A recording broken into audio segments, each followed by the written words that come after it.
আজ কেন হাফেজ আলেম করলাম? আমি জানি মাদ্রাসার কত কষ্ট, আমারও মাদ্রাসা আছে, বাচ্চাদের দিকে তাকালে কত কষ্ট হয়। ওই মুসলমান হাফেজ আলেম এমনি হওয়া যায় না, এদের পিছনে শত সহস্র কষ্ট লেগে আছে। এদের ইতিহাসের প্রতি পাতায় কষ্ট আর কষ্ট আর কষ্ট।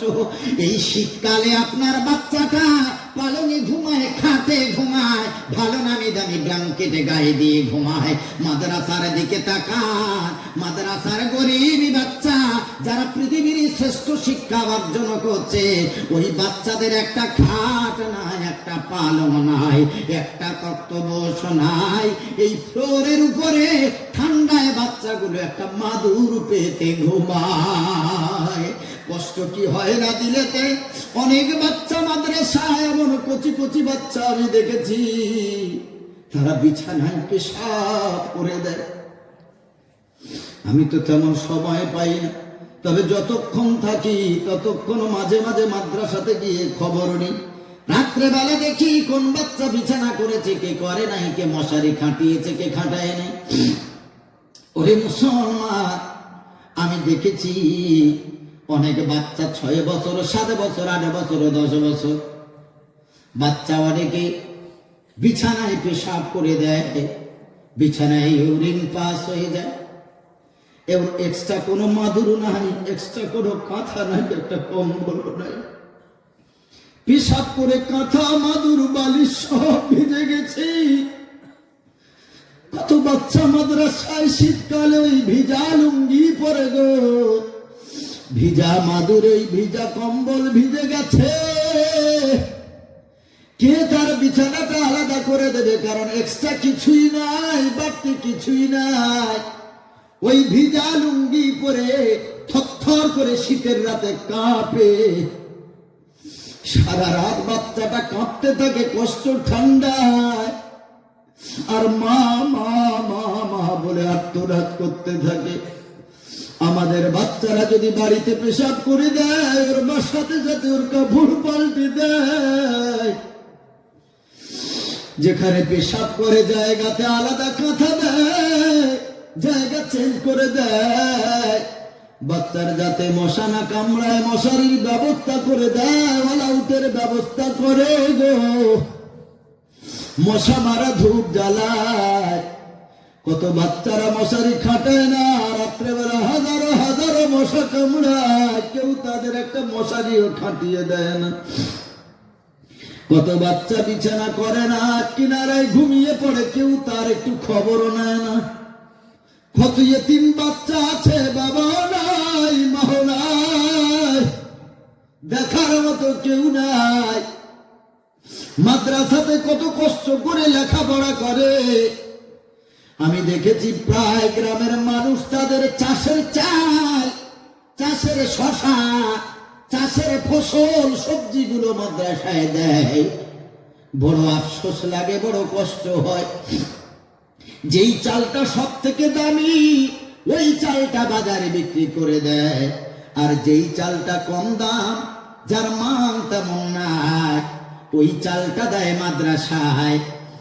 সবজিগুলো ফার্স্ট কোয়ালিটি, হাই কোয়ালিটি সবজিগুলো, ভালো মানের সবজিগুলো বাজারে চড়া দামে বিক্রি করে।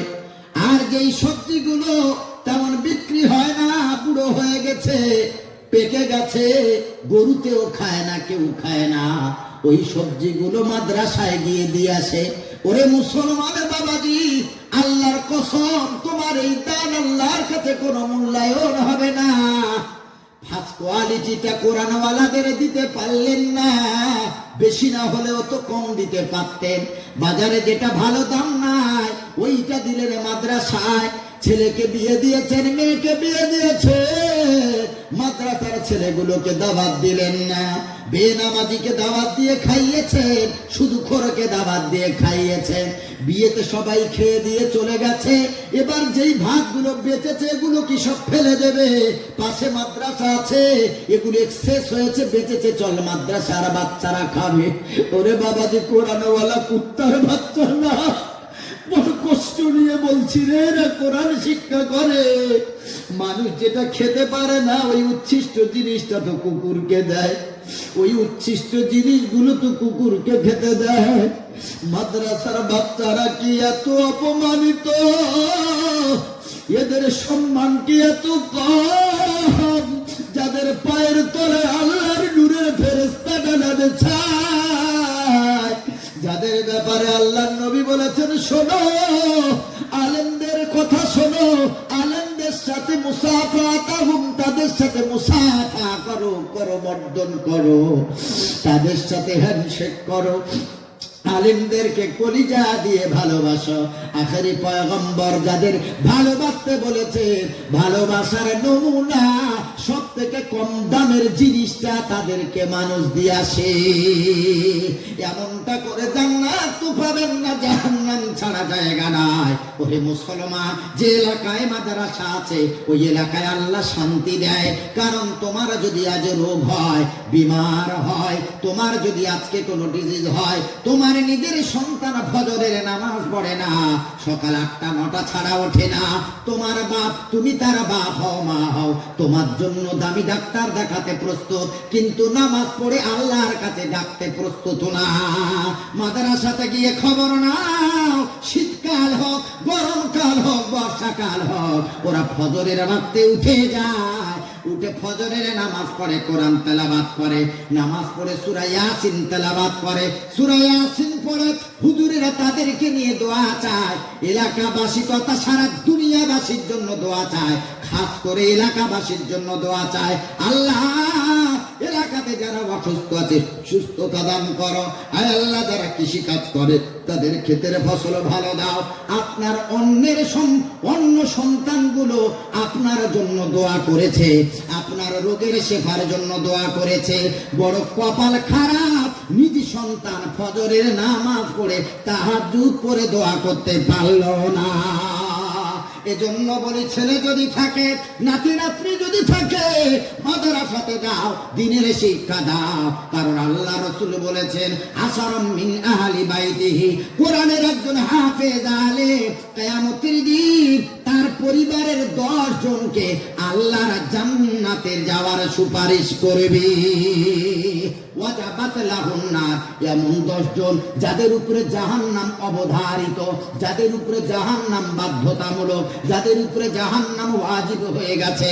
রাসূল বলেছে, কোরআনের হাফেজ এই রকম 10 জন জাহান্নামীকে আল্লাহর কাছে সুপারিশ করে তাদের হাত ধরে আল্লাহর জান্নাতে নিয়ে যাবে।